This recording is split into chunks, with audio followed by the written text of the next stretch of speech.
Ladies and gentlemen, Hard Nosed Derby Podcast. We've got a special guest here today. Well, you kind of asked me earlier this week how I pulled that off. Right. I said, well, I just messaged him. Ladies and gentlemen, we have Mr. Sam Williams with us today. Mr. Sam, how in the hell are you doing, sir? I'm doing great, guys. No, I was excited to get your message, and no, we're happy to be on and talk a little bit of Derby action and all that fun stuff. So no, it's a good time of year for us, and everything's slowing down a little bit here for us. So it's good. Well, it was slow for a couple of years there, and now you kind of sped that back up, didn't you? Yeah. I said 5 years ago I was out of this crazy sport on the promoting side, and had pulled enough hair out that I had a few bald spots. So I figured I better give myself a rest.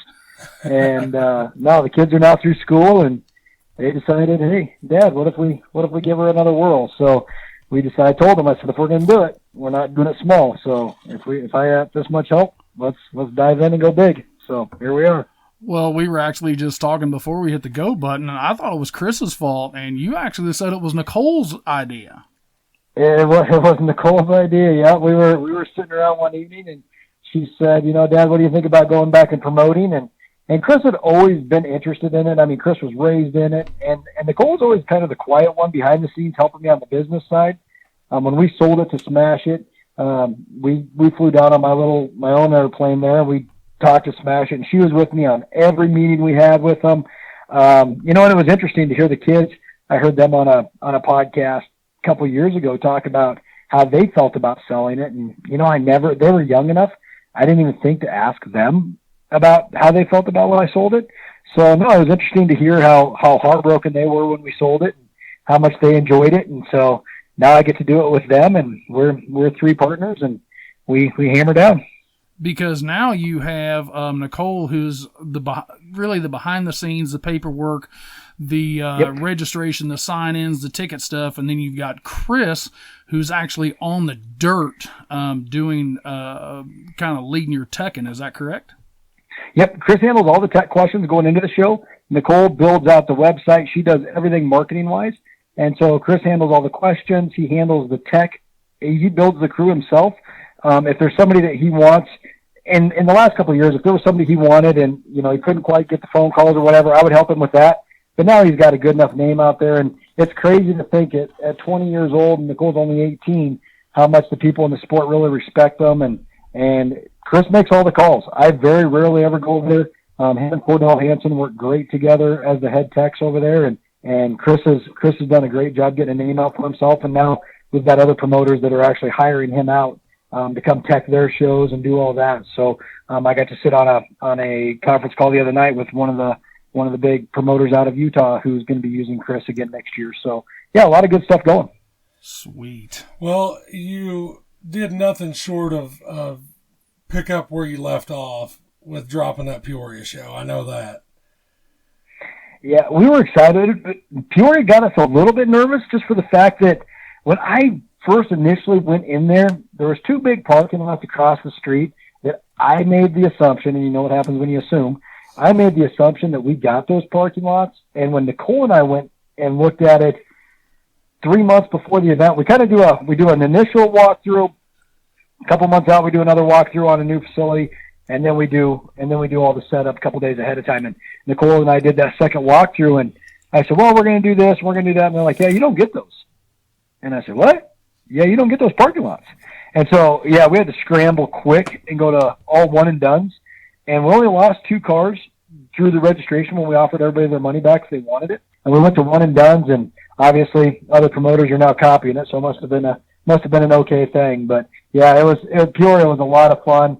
They're excited to have us back. They're ready to sign a long-term contract with us. So yeah, no, Peoria is going to be a good one, and we got a lot of good shows coming up. We know all too well about that assumption on facilities.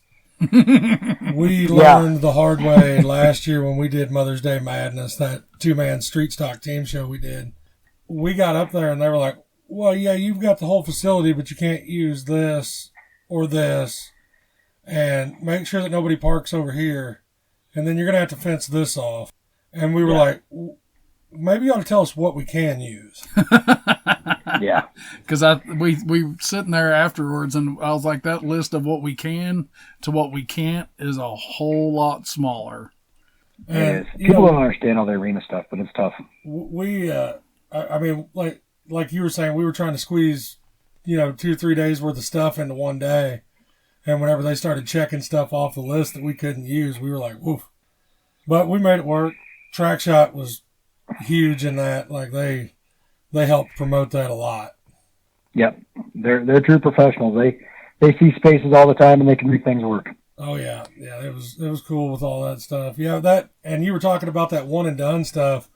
What was that? 2 years ago on our Halloween Havoc show, we ended up having 170 cars show up, and really honestly wasn't expecting that type of turnout. And there wasn't no way we were going to get done in any timely manner. So Derek and I stepped back and we were like, you know what? We're just going to make everything a feature. And the drivers, they were way on board with it. The crowd, I think they stuck around till the end of it. So, because it wasn't 5 o'clock in the morning when we got done. I'm a huge fan of the one and done thing. Yeah. We are now too. When you started doing, when you did Peoria last year with the one and done, I mean, we were sitting in my living room watching it, and we were done, by 10:45 both nights. Yeah. And I was like, that is so cool to, the last thing that you had going on was the week-long kill yourself of Blizzard Bash. Yep. And this just really brought everything to light as if everything goes smoothly, minus a few little hiccups, people are being able to go out, do what they want to do. They want to go eat dinner. They want to go to a steakhouse. They want to go wherever they want to go, and then still get a decent night's sleep instead of killing yourself for 4 days straight. And that was our perception, was that everybody wanted to watch Derby action, and they wanted to watch it and watch it and watch it. And it's great. I mean, it's a lot of fun. We all enjoy watching a good demolition. How about you? When you're there till 1, 2, 3 o'clock in the morning, everybody's done. All the local fans, they left 5 hours ago. And so when we put on Peoria, we told everybody, this will be a 3.5 hour show. I promise you, we are getting done in 3.5 hours. Whatever we have to do, we're going to push the pace to be done in 3.5 hours. And everybody said, you can't do it. You got too many heats. You got too many good cars here. And both nights we were done in just over 3 hours. Mm-hmm. So we pushed the pace hard, and we had plenty of skid loaders there, plenty of help there. We had a good off track program going to know where those cars get dumped so they don't slow everything down. You got to put away 120 cars every night. So I mean, they can't block the alleyway, and arenas have a really tight alleyway typically. And that's the bottleneck is right there, and it can slow a show down dramatically. So we had a good plan for it, and it worked out. And so now we'll see if we can duplicate it. Sweet. We talked a couple episodes ago. Blizzard Bash started actually in Nebraska. Mm-hmm. You started that up there, correct? Yep. Did you? Well, again, it wasn't called Blizzard Bash then. It was a Derby's for You was the name of the company, and that was the company that put on the Nebraska shows. And so Kelly Lampy and I back then were partners on all that, and that was clear back in 2007, 8, and 9. 2010 we put on the show in Columbus, and it was an absolute disaster. I mean, it was a disaster in every way, shape, and form.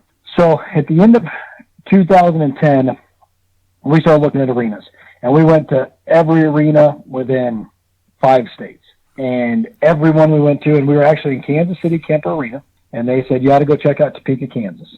And I went over to Topeka, Kansas, and it was all closed up, 7 o'clock at night, and the security guard, she was just a sweetheart. She was like, I'll walk you around. So she took me on a tour of the whole facility, and we got to see the whole facility, and I knew that if we were going to try to save that event, that was where we had to put it, and we could just see it that night. And I called the GM the next day, and he started laughing. He goes, "Oh, you're the guy that was walking around my building last night." He goes, "Did I hear demolition derby?" And I said, "Yep." And he goes, "You can't afford it," and hung up on me. And I waited a couple of days, and I drove down, walked right in his office, and I said, "You never gave me a number." And he said, "I told you can't afford it." I said, "You never gave me a number." And so we paid his number and lost our bet on the first year and started filling it after that. And really things changed in about 12 or 13 when we were walking around the track, and everybody just kept saying, "Man, if people could just see this, if people could just see this." And so I asked him, I said, we were 3 hours from the event probably on a Thursday night. And I asked him, I said, what's it take to get this thing to the internet? Oh, no, we got internet right here in the building. I said, great. I went and called a company called Ustream. And I said, how much to put it online? And they kind of did all their calculations, and they told me $1,100. And we put it up for free that first night, and 10,000 people watched it for free. And we started to fill the facility after that. So people just needed to see it. So that's where pay-per-view got started. And the Sport of Demolition Derby was right there. Well, I'm glad you did that. Yeah, no, it worked out well. It has, the world of the internet has helped us tremendously on our promotion stuff. I mean, like and our podcast stuff. Yeah. I mean, I mentioned Track Shot earlier. Whenever they come down and did our Mother's Day Madness deal, it was insane the amount of hits that we were getting on post on our Filthy Promotion page after that. It was, I mean, we went from hitting 10, 12,000 people to I think one of our posts hit like 37,000. Yep. It's just insane how that stuff takes off. It does. That video that we put out the other night with talking about Pecatonica on our Facebook page, I think it has touched just over 23,000 people. Well, I've watched it 6 or 7 times, I think, just to make sure I don't miss anything. It's a good video. Back to the Blizzard Bash, you decided it was time to phase your way out. So you just spoke, you sold it to Smash It, and at that same time, you sold Ultimate Derby that ended up being Domination Motorsports, correct? Well, we never sold Ultimate Derby. So we held on to Ultimate Derby. And where Domination Motorsports came in was there was a non-compete that I got into when I sold. And if Candace wanted to promote underneath that, she also had to sign stuff. So she did not want to do that. She wanted to go on her own anyways. So that's where Domination came from. So when Smash It bought Blizzard Bash, all they bought was Blizzard Bash, Capital City Carnage, the Facebook page. I had to guarantee him a 3-year contract in the arena and the website. That's all they bought. So we kept Ultimate Derby. Okay. Now, you phasing out of Blizzard Bash, I told you earlier I wasn't going to put you on the spot, and this question I don't think is, do you see, since you have phased yourself out, are you seeing more backlash / minuses since then, or are you hearing and seeing some positive since the change? As far as Blizzard Bash or Blizzard Bash / Capital Carnage? Whew, that's a tough one. I have ways that I run events. Mm-hmm. And Blizzard Bash was built around that way that we built events. Smash It does their events a little bit different. And so whatever backlash, good stuff, bad stuff they're getting, that's the way they want to manage an event. So right, wrong, or indifferent, it is definitely a different philosophy in how we both do it. I would say the biggest philosophy difference is I focus on the production, knowing that I have to keep a fair demolition derby. Correct. They focus on the demolition derby and forget about the production. And I would say that's the biggest difference between the two companies is they put on really, really good county fairs. So I don't know how. And they put a lot of them on. They put a lot of them on. So that's the mentality they have. Okay. Stepping away from that, Chris, your boy is now 20, and I haven't actually put personal eyes on him, and since you actually ran down to Sturgis with us, I got to spend some time hanging out in your RV when my blood sugar decided it needed to go to like 60, and Chris and Nicole were shoving M&Ms down my throat while I'm sitting at the kitchenette and hopefully not trying to pass out. We actually talked a lot. At that point in time, I think Chris was around 14 years old. Chris was running a lot of youth stuff, but he was actually wanting to drive against the big boys. Now, does he have that same ambition going on to the promotional side instead of just the driving side? No, absolutely. The promoting side, I'm going to say, is going to be a lot bigger than he ever will be driving. I mean, he became a good driver, drove at some really good events, did well at them. But the promoting side, he sees extremely well. He's putting together an event right now that it was his idea. It was his everything. I'm not even going to spoil it for him. But it involved working with 5 or 6 other promoters. And I said, okay, it's your ideas. If you want to do it, you put it together. I made him call the promoters. I didn't give him heads up. I didn't do anything. Some of the biggest promoters in the country, he had to go and sell his idea to get everybody to work together. And he's completely developing that side of it. That will be at one of our events next year. And so no, his promoting side, he sees extremely well. Both the kids in their lanes that they're in, they do extremely, extremely well. And that's the biggest thing is that I found with them is they both have strengths and we're playing to their strengths big time. We pick up each other's weaknesses and we just run hard. So I know you didn't give much away there, but is that like a hint to be watching for maybe a post coming up? Or? I'm going to bet you about November 4th, things are going to get really interesting. Sam, let's jump into Peoria. Your Peoria show we just hit on a little bit ago went, I thought, absolutely flawless. There was a lot of times where, a lot of people say, man, that it looked like it went off without a hitch. And I've always said it kind of looks like you're a duck on top of a pond. They just seem chill as hell up on the top, but you can't see them feet just paddling like a son of a bitch on the bottom side of it. Right. What I've got told that Peoria, just really opened armed, said, yeah, let's make this happen. You guys ran with it. I've heard everybody enjoyed everything.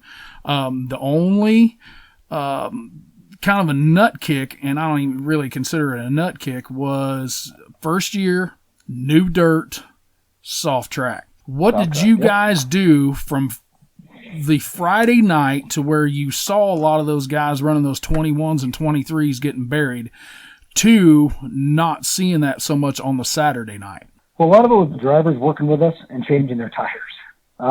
Drivers did a really good job reacting. There was very little we could do with the dirt from the 2 nights. We worked it all night long. Chris DeFlorian does all of our dirt out of Minnesota, and he just does a phenomenal job. We added some different products to try to get it to bond, and try to get it to work. But it is what it is on that short of a show.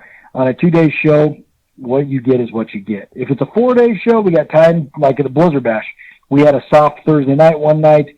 I told my dad and another one of my friends, jump in skid loaders, and we piled their entire track up at the back door. Told them they better get us new dirt or we ain't going to go on to Friday. So we don't have a lot of time to react on a 2-day show. Now, the nice thing is the dirt guys were there on both nights. They come down after the show on Saturday night, and they said, we got this now. Now we've seen it. Trust me, you won't fight with this again.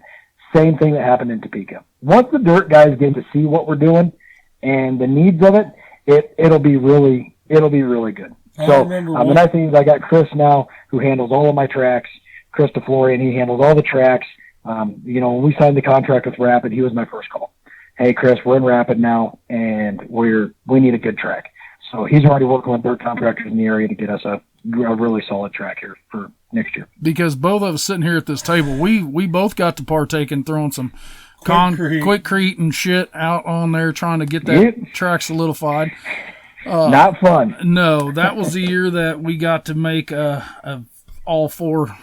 got to Derby all 4 days to make it, to the championship round. Well, I know I was out there trying to throw around 80-pound bags of Quikrete after I've been sitting in the stands drinking all night. And I had to yell at everybody because I had so many knives going on a pallet of concrete. I'm like, okay, one person cutting because I'm going to lose fingers and hands in here because everybody who's down here helping has been drinking. And, oh, gosh, it was awesome, though. We put down – that night we ended up putting down 7 full pallets of concrete. We put 3 on during the show. and overnight we put another 4 on, and I never want to do that again. I mean, they were cleaning concrete dust out of that poor arena for a month. So, yeah, we never want to do that again. Yeah, I'm not going to lie. That did suck. Yeah, I think it sucked. I think it was me and Tommy Stark and Corey Luddington, and there was a bunch of us out of 117 that rolled down there. I had 117 all over the place. Peoria. I'm ready. I got my spot. He got his spot. We've already got our hotels. The question, we have been speaking of this the last few weeks. Because we deal with it too. It's not just on the big show stuff. It's trickling down to our pre-entry stuff. Little Eventbrite stuff too, you know. So we have a question as to mainly just picking your brain on it. Yes. Peoria, Wicked Team Show, Spring X, Blizzard Bash are 4 major events that sell out for the driver spot so incredibly fast. Mm-hmm. Is there any possible way of adjusting that so where the internet and your device that you're on are not justifying who can get into that? You know, the tough thing is we tried to, Candace and I had a great idea, seems like 100 years ago now. You know what we're going to do is we're just going to stop it when it's full. Oh my God. We ran over like 60 spots. Yes. And we're like, okay, that didn't work. So we went to a company, and we've tried a lot of them. And I do believe Eventbrite's probably one of the fairest because it will hold the spot. And I can tell you down to the second when somebody claimed the spot, paid for the spot, and went there. We have it when we get a report, right? And so what we figured for Whiskey City was that at those 24 spot holders, if you will. So let's say bone stock full size. 24 spots available. All 24 are out there, except for the people who came back from the previous year. And of those, I think 3 out of the 4 came back. So now we're down to 21 spots. We figure that at 7 o'clock, when that thing went live, when we talked to Eventbrite afterwards, because we called them and said, hey, here's the deal. They're estimating that there was between 600 and 700 people trying to get 21 spots. Mm-hmm. Well, I know for a fact that I had... There's no way that I would want to manage that. So we let somebody like Eventbrite do it. Yeah. I had 6 phones trying to get 1 spot. Yeah. And they said that there was so much traffic on some of those spots that it was absolutely mind-blowing to them. And they stood behind. They did it the fairest way they could. Now, I know... that makes me feel a little better about getting a spot. Yeah, exactly. It was tight. I mean, I had people tell me the same thing. We had 4 and 5 computers going, just hitting refresh. Now, the one thing that I will tell you is and this is for your listeners, they're going to get a little bit of a heads up. I think Eventbrite might go on like 30 seconds ahead of a phone, a minute ahead of a phone, because I did hear a couple people say, man, I got in at 6:59, but I don't know where their clock is compared to the phone clock. I don't set either one. Correct. So I don't know what the comparison was, but that was the only inconsistency I did hear. I was sitting there trying, I would refresh it, trying to get him a spot, and it said 4 minutes, so I waited, and it said 2 minutes. I refreshed, and it said minute, and I refreshed again, and it said few seconds. So every few seconds I'd hit refresh, and it said a few seconds, and I refreshed it, and the screen changed. I was like, oh, hell yes. And there was no numerical box on the right-hand side. And I refreshed it again, and then it said sold out. And I mean, we're talking seconds. I shouldn't even be telling anybody this, but I got 2 spots. Well, I bet you could sell one of them. I had a guy reach out to me, and he said, is there any spots? And I said, no, they sold out. And he said, am I going to offend you if I offer $1,000 online? And I'm like, you do whatever you want. I don't care. You can do whatever you want to online. Don't matter to me. And that's what it's going to get to, is you're going to find. Now, the one thing that we probably will do next year, and nobody took advantage of it, and thank goodness, but we have changed it for Pecatonica, was that you could have grabbed 10 spots. If somebody got in, they could have said, I want 10. And now we've changed that to now it's all single entry, because it could have absolutely screwed it up. You know, we could have seen Steven's name on 10 spots, and then he goes and sells them on whatever. We don't want that either. We want it to be just as fair as we can get it and single spots. But afterwards, I told my daughter, I said, we got away with one there because that could have definitely gotten ugly. It didn't. Nobody got multiple spots for the most part. If they did, they usually had a buddy who said, "Hey, grab me one." Nobody got more than two. That's where we were at with the whole deal anyway. Yeah. Because there was multiples of us trying to get in, and actually I know exactly who you're talking to. The guy has reached out to me about it. And I've told him, I was like, hey, if you can find one, good for you. But that's where it's going to get to is people start selling them and buying them and selling them. And, well, it is what it is. I told him, like I told the kids were really bothered by it. They were like everybody else. They felt horrible. Like, Dad, is there anything we can do? And I said, Eventbrite's doing the best they can do. We're doing the best we can do. I would not want that on me. I would never build a site and take that responsibility on myself. And I said, so at the end of the day, take it as a compliment because you're in some pretty good group of people with Smash It and Wicked with Brandon and all those things. And, the only other thing that I heard people say is, man, why are you right on top of the Wicked Team Show? You're on the same night. And people don't understand. When you talk in an arena, a convention center, parking lots, theater, and hockey arena, I only get the nights they let me have. I don't get to choose. I can't change. We take up so much of an entire town's facility that in Rapid City, we have the new arena, their old arena, the convention center, the hockey team has to be out of town, and I get every parking lot. To pull all that together, there's like 3 dates out of the entire year that we can even hit. Correct. So I definitely did not. There's no intention of ever putting myself on top of the Wicked Team Show. Awesome team show. I ran it myself. I love it. It's just the only date we had. Yeah. So I definitely want to clear that up. Well, let's step away from a little bit of that. Let's talk about some of the derbies you all ran. Yeah. That was the biggest thing with selling the company was we had promoted so hard that we really forgot what it was like to be a driver. And that's where my son Chris definitely came back around and said, hey, Dad, we got to start getting in cars again. And we had supported him. I had friends building him cars, and we hadn't even really been building his cars. And so we got back into building cars big time and just absolutely having a blast with building cars and running different events and running, in this area, in Nebraska, out to Utah type running. And we absolutely love it. I mean, it got us back into being a driver. We went down and ran Blizzard Bash, spent the, $10,000 that everybody spends when they go to Blizzard Bash. And went, holy crap, that's expensive. And so I got to be on the other side of it. So, no, it was probably the best thing we ever did was getting back in cars. Now, you just did say Utah. That is someplace that I know CJ has got to go out with you for that. Yep. Neither of us have got to see a Stir and Dirt show other than on, online or something like that. I want to go there. bad. I want to go out. So, I mean, is everybody like Robbie Layton and are just like 3/4 remedial and never lift off the gas? Or is there some people who actually use their heads a little bit? What's crazy is it's definitely an old philosophy versus a new philosophy out there right now. You're watching a transition, and I hope it never loses the Utah feel because it is the neatest place on earth to watch a demolition derby. You got stands that hold 10,000, 12,000 people. People know the drivers' names. There's celebrities out there. They have T-shirts made for these drivers. It's over the top with what they think of these drivers, and they don't give a crap if they win or lose. They are there to just see them roll somebody, pile stuff up.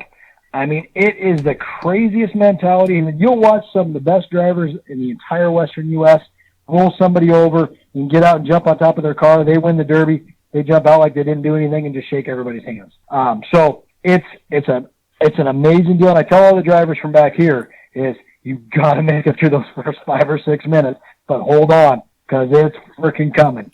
And it is the coolest thing. That Wasatch Wipeout, I got to, we obviously went out there and went and helped with those guys last year and Destructive Behaviors, putting it on, Track Shot, did the video side of it. And I got to spend a lot of time with Josh Decker and those guys. And man, if you can get out to an event, Ryan and Brad, they're putting on a pretty awesome thing out there. Chris does all their teching. It's going to be a lot of fun this year. I mean, I've seen like in-car footage from Robbie Layton out there, and it hurts me to watch it. It's almost cringeworthy seeing what the rate of speed. We all kind of know, the people that we are around pretty constantly. Most of the guys around here, a lot of them. Rob, Trey, Corey, Absolutely. Teddy, Yep. CJ. The Iowa guys, Cordell and Kunkel and Pudwitter. Everybody likes bigger motors and likes to party. The rate of speed that these guys are going now, for one sole purpose, is almost frightening. Well, we did a whole bunch of track switch up this year and run some of the biggest tracks that we've ever had around this area, especially for fair shows. Our last track was 340 foot long and 120 foot wide. Wow. And it's just insane. And these guys are, quit putting water on it. And I mean, to the point where we use a pulling track here at our local show, and it's so hard that you can leave black marks on it.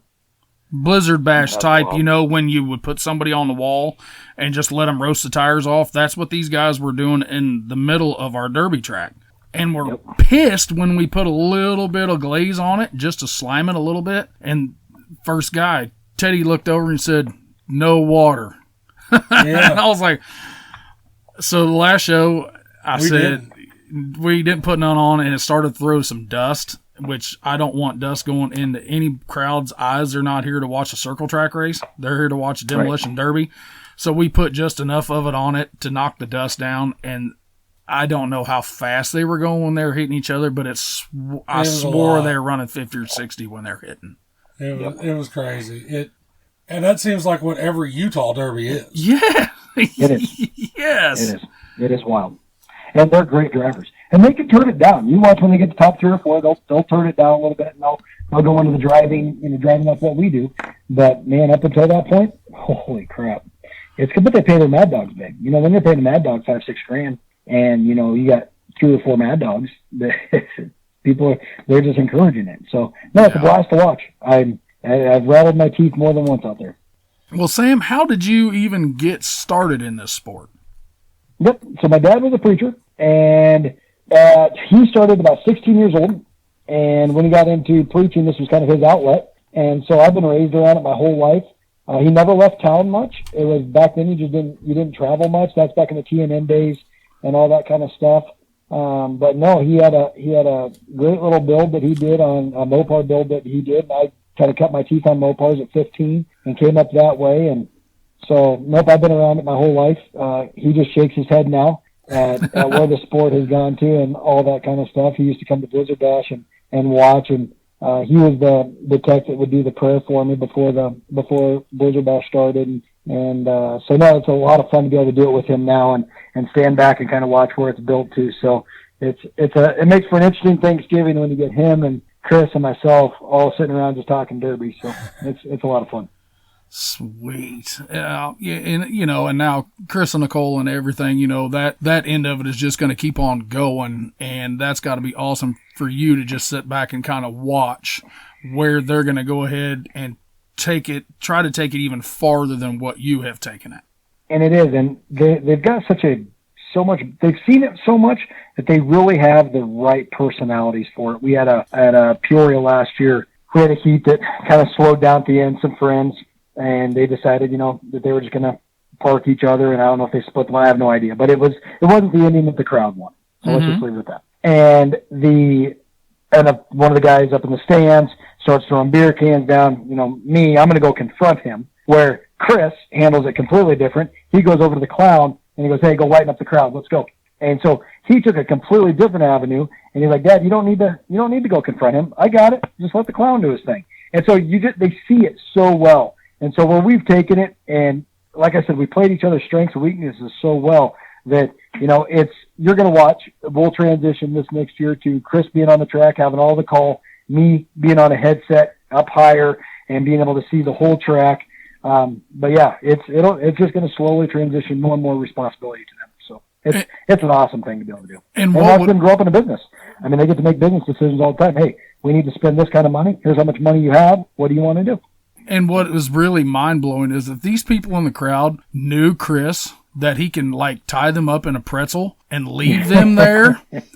I mean, it's not like he's not an all-state wrestler and a collegiate wrestler. I mean, he would literally tie them in a pretzel and just leave them there. But he's not built that way. He's figured out that brains over brawn works a lot better anymore. Yep. He's got a great personality for it. It takes a lot to get him rattled. But he's seen it his whole life. You know, he's been hollered at. He was the kid sitting on a berm throwing dirt clods at drivers and taking, you know, the butt chewing from dad later because, you know, big name drivers are going, hey, whoever that kid was throwing dirt, you better tell him to knock it off or I'm going to pop him in the head. You know, and I'm going, Chris, what the heck? You know, so he's had that all the way growing up to know that now, today, it's all about respect to the drivers. It's all about putting on good shows, and it's all about keeping a cool head. You have opened up Petatonica for your June show. Let's run down that real quick. That's going to be the same classes that you're running in Peoria, correct? The only change is we'll be doing heats for the super stock, and instead of doing vans, we'll be doing farm trucks. So outside of that, everything else is the same. Payouts for the super stocks is good. Is that 20,000 no. 20,000 to win? 20,000 to win. I think it's a $5,000 Mad Dog, pays all the way down. I want to say it's like close to 50,000 for that class. I don't have it in front of me, but it pays out really, really well. We've wanted to put on a big summer show the whole time I've been promoting. I've never done it. We've done county fairs. We've held fair boards. We've done all that, but we've never put on our own standalone show. Over the next 3 years, this show will turn into an awesome big party. And that's what we're after is we want to get concerts involved. We want to get, you know, a lot of camping involved. It's going to be our, hey, just come and party with us, and we're going to throw a derby in the middle of it. Now, Petatonica, that's where, when Tori Schutte had Derby Icons, that's where Mayhem was at, correct? Absolutely. Yep. Okay. And that's when we had the Derby Parts Company, and that's when we had all those different things going on. I used to take Chris there all the time, and it was kind of fun to say, hey, you know, we can come back to Petatonica. We had great conversations with them. They're excited to have the Derby back. So it'll be a good deal. Like I said, we're bringing the history of that Tori started up there, and we're going to bring that back. And, you know, I made sure with Taylor that he was good with it with Derby Icons. We're really close with them. I'm doing a lot of partnership stuff with them. So he's like, absolutely, man, go knock it out. So we're doing a lot more talking with promoters now and making sure we're not stepping on each other's toes. And because there's so many big events now that people have to choose from, you know, we want guys to really succeed if they can. Well, I fully plan on coming out there and taking an ass kicking too. So Petatonica is going to be a fun one. I am really excited. Honestly, I love Peoria and I love all that, but man, Petatonica is going to be a blast. And it's going to be different challenges for us. We got to line up the food vendors. We got to line up the, you know, all the different stuff. We're typically in an arena. We walk in and they just do it. So I mean, it's going to be a different set of challenges for us. But man, we're all up for it. We're excited. We got all kinds of project boards that we're working on and moving pieces around and making sure that everything's covered. So it'll be a great event. Well, and that'll be an all pit pass event. We don't have to deal with general admission tickets. Everybody there can just get the pit pass band, and we just party all weekend. That's the next thing I was actually going to talk to you is you and Nicole. Actually, if anybody has Ultimate Derby on Facebook, you and Nicole were sitting in an arena talking about this ticket issue. Yep. You guys have a contract through Ticketmaster, so if anybody's paying attention, the Peoria show, you're going to be able to get your general admission right through your Ticketmaster app. And then if you want the pit pass, that's when you will be able to go down and just pay the difference now, correct? Right. Yes, absolutely. And that's the biggest thing is, you know, these arenas, like last year we did it because at a typical arena, you can go get into the door with your armband. Well, there's no way to track that, and arenas hate it. I mean, they despise it. So as we start doing more and more arena shows, we have Peoria. We just signed a deal with Rapid City. And so the nice thing is when we did that, we just said, hey, we've already got this figured out. You send them whatever ticket they want to buy. General admission, premier seating, kids seating, I don't care. And then if somebody wants to come down to the pits, they just pay $10 or $15 for that day just to walk into the pits. Great, come on in. You get your armband. That'll get you around the pits. It gets you in and out of the doors of the pits. But when you go to watch the event, you have to have a ticket. So every driver, when they check in, will be given their general admission tickets, and every vendor who has a part of their vendor package. So if they get 2 tickets with their vendor package, they will actually be given those tickets in their sign-in documents. So everybody will do general admission tickets. And the biggest thing is if you go buy a $15 general admission ticket, let's say your fees are $2 or $3, you put that to a pit pass at $30, you double all the Ticketmaster fees. So people are paying massive amounts for a pit pass when you're not getting the benefit of the seat of the pit pass. The pit pass just allows you to go around the cars. So we split them out. We made them separate tickets. And so there's no cap on the pit passes. Everybody who wants to get a pit pass gets a pit pass. Just come down. You'll be able to get them day of, sign your waiver, a little bit of cash, and off you go. So when are those tickets going to be available? Is that something that you're going to announce on November 4th as well? No, it'll be December 10th is when we'll be going on sale with all of the Peoria tickets. I think they're going to go December 10th. I just had a conversation with them yesterday. What we do is when we deal with an arena, we bounce around based on what acts that they're getting ready to announce. So if they're going to announce a Toby Keith concert, I don't want my announcement on the same day. So what they'll do is they'll say, hey, we're going to announce this one on the 7th, this one on the 10th, this one on the 14th. Where do you want to land? Sometimes we'll go, hey, hit us on the 21st.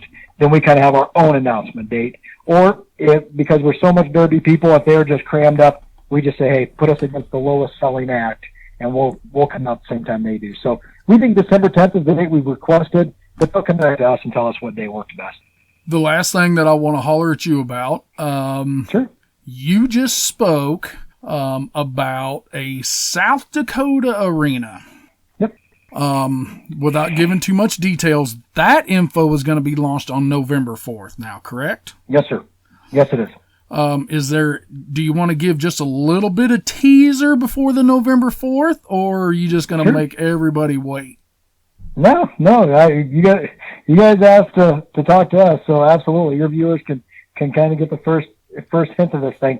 So we keep putting out different teasers of this massive Rapid City, South Dakota arena. And when we walked into this facility, if you Google Earth it doesn't even exist on Google Earth. It's so new. When you walk in, it's still the new paint smell. The city spent $130 million on an arena here, and it is absolutely gorgeous. We're going to seat about 8,000 people with all the seats pushed back in, and it is going to be one amazing event. There are going to be teams involved. There's going to be a national finals heat that is going to be a true national finals heat, and that's the one that Chris is putting together.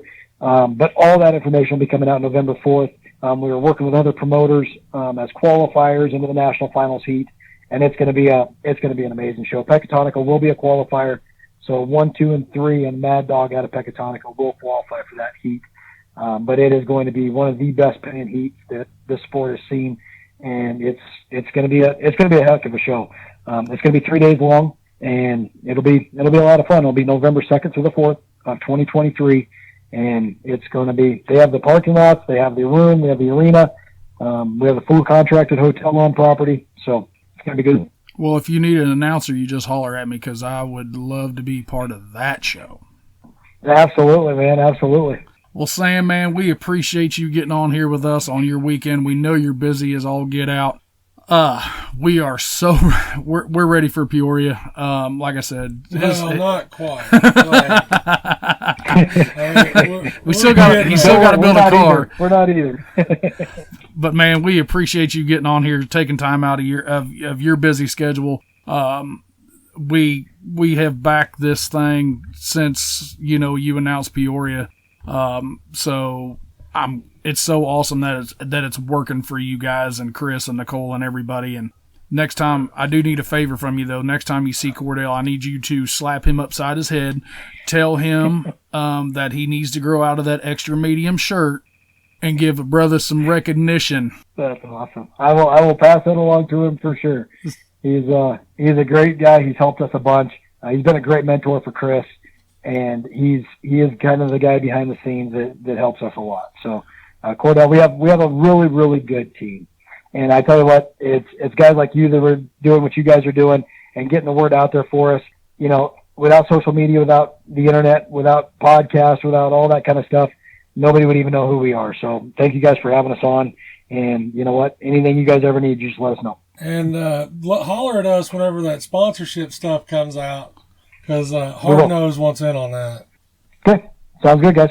Thanks, brother. We appreciate you, Sam. But absolutely. Thanks, guys. See you later. Bye-bye. Ladies and gentlemen, that was Sam Williams. I think we might have got some insider information there a little bit. We were just talking earlier. We weren't sure how much extra info he was going to put out. But like he did say, he's been throwing them, him and Nicole has been throwing them teasers out, you know. This thing, I think he's gonna have a big ass a train a rolling, dude. It's good to have Sam back. 100%. Yes. No, I mean, not taking anything away from anybody else. I'm not. Correct. They just know what they're doing. A little bit different avenues, uh-huh. Which, you know, he did say on the South Dakota deal, that was a 3-day deal, right. You know, and I'm sure there's going to be a day or two of teching, but it's not going to be 7 days long, and then right. You got to take Monday off, and then you feel like shit, so you go to work on Tuesday feeling like shit. This is probably going to be done Saturday night, and you guys, everybody can roll home on a Sunday. South Dakota. I've never been to South Dakota, bro. I have. It's usually cold. It's usually, I bet you it ain't cold in that building. So, wow. That's cool. They've got some crazy shit in the works. Yes. That's awesome. Where do we want to go with the rest of this? We've got Blizzard Bash that's what everybody's talking about, you know, right now. Daddy got a room. Daddy got a room on Friday and Saturday. Well, I got it from Tuesday till Saturday. Tuesday to Sunday, but I would say my work schedule is not going to allow me to do that. We had the Browns on last episode. If anybody has Cody on Snapchat. Oh, shit. But the only thing I told him, as he's saying, ain't this awesome 2 weeks before Blizzard Bash and my transmission eats shit. And I told him, I said, it's better to do it now than there. Because if it didn't do it now, it was going to do it the first heat, the first night. Oh, yeah. We kind of know how much those are. Yeah. So I'm sure that's not, he didn't have that in his cash to the side budget. He probably had to pull it out of the baby doll and casino budget. Right. Which is going to maybe Cody's not going to have as much fun as Dalen's going to have that day. But I want to throw a little something in there because I've had a lot of questions about it. If we do move forward and do some shows next year, this transmission rule, let's talk a little bit about it. So we've got half the field saying get rid of the thick cases. Well, and half of them are saying, no, let them run. Correct.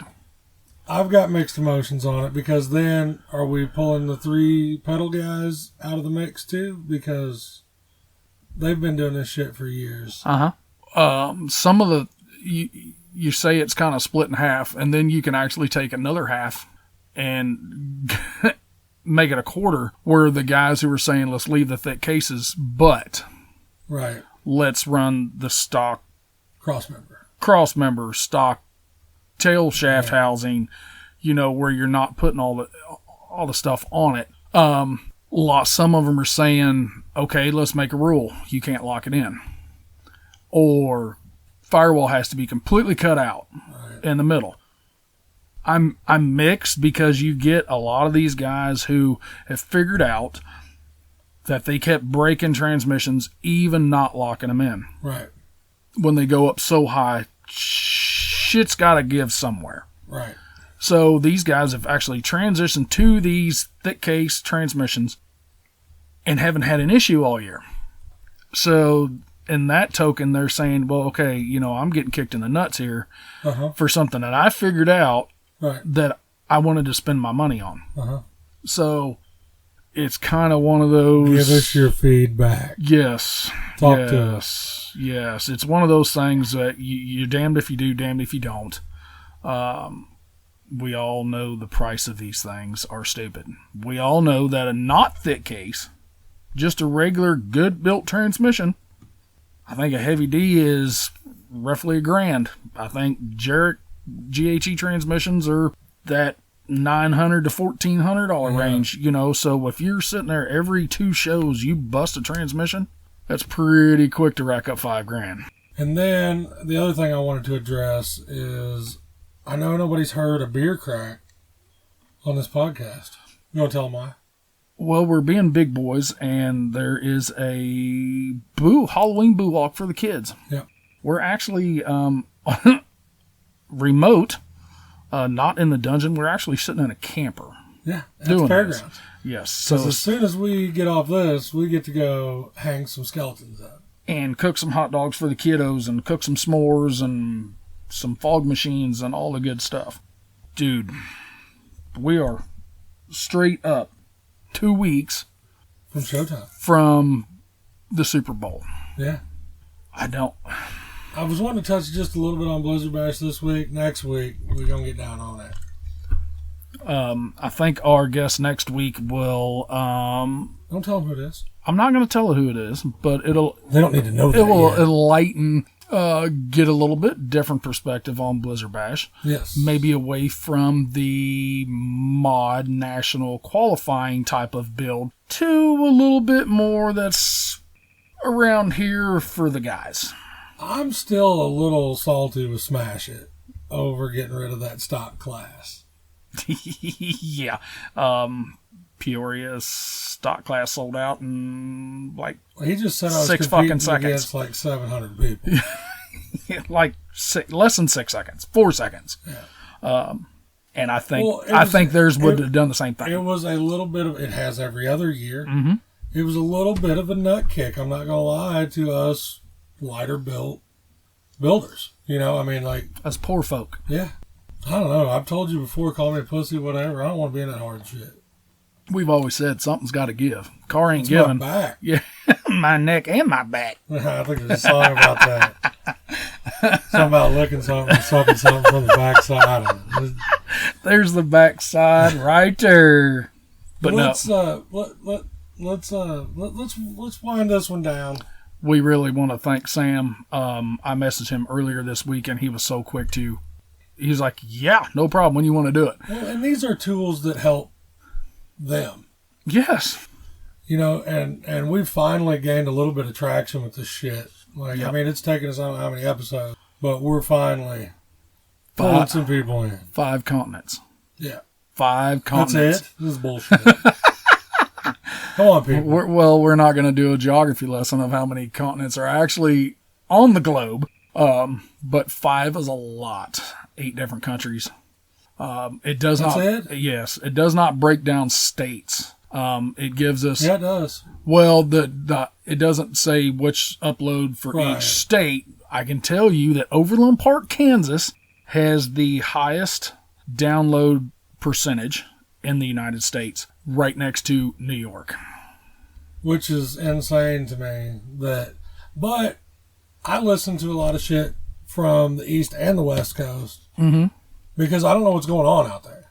Like, if you don't have that stuff, and I'm sure that some of those New Yorkers Yes. are seeing what's kicking in the Midwest. Yeah. You Yeah. know? I mean, they're close. We always said Indiana, Ohio. That's stupid amount of derbies. I mean, Oh, them yeah. fuckers have a derby like every other day. Well, Daddy Decker. I mean, he's Yeah. out He's that there. direction. Yeah, he's at a show right now Yeah, doing Dead Man. yeah.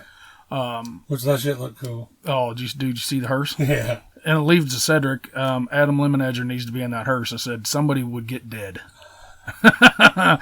Somebody would literally need to be in the back. Yes, yeah. Somebody's getting hauled out and putting him in a tank like that.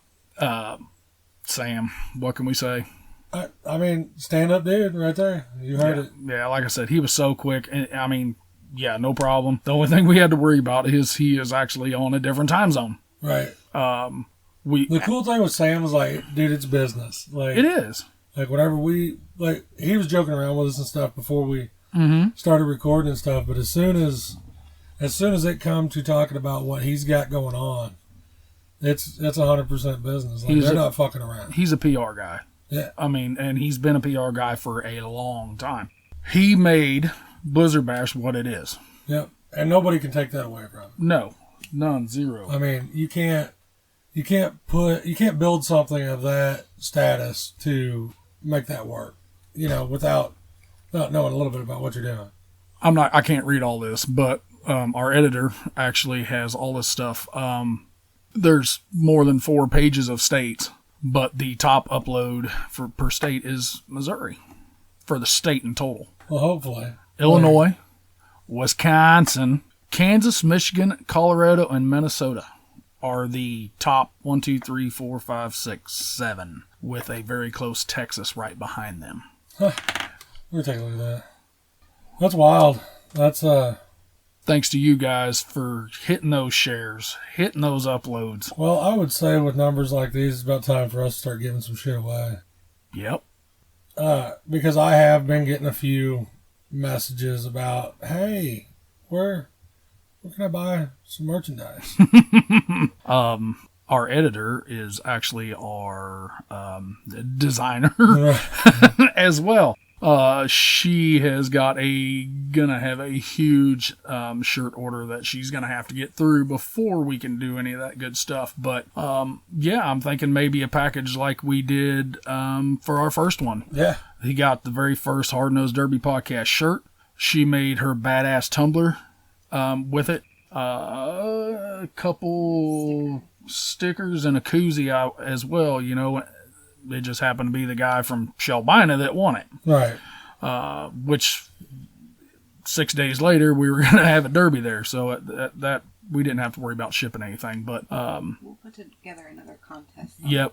We'll put together another contest. Maybe we can do like a trivia instead of just a comment, something like that. So, guys, thank you for taking this ride with us. Man, it's awesome though. I'm kind of scrolling through this stuff and looking at this. This is crazy. I mean, we're hitting real numbers.